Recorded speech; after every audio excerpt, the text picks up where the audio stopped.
The use of marijuana to mitigate the effects of chemotherapy has been around for almost 30 years or more in the United States.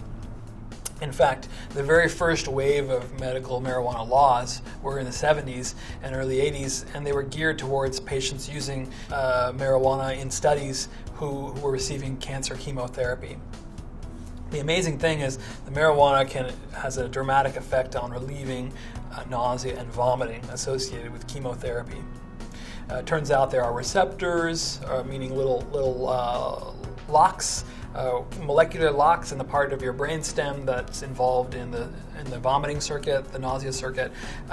Those locks are actually the keys, the chemical keys that help to change those locks. Situation is found in marijuana, and so like a lock fits a key, or a key fits into a lock, marijuana can directly chemically change your state of nausea and vomiting.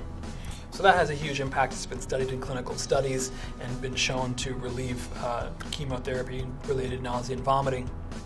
Also, the government helped to back studies to make certain chemicals, single molecule pills derived from marijuana compounds, and those have been approved by the FDA for the relief of nausea and vomiting in chemotherapy.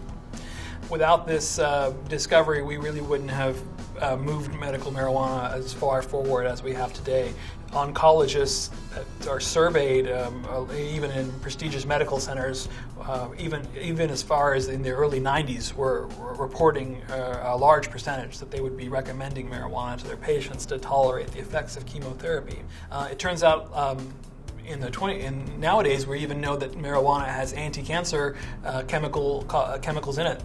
We've been able to show that some compounds in marijuana can kill cancer cells in petri dishes in animals and in one human study.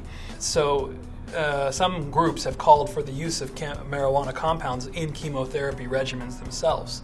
So that's a very exciting development and can potentially help to relieve not just the effects of cancer-related chemotherapy, but cancer itself. So marijuana has a lot of promise in this area.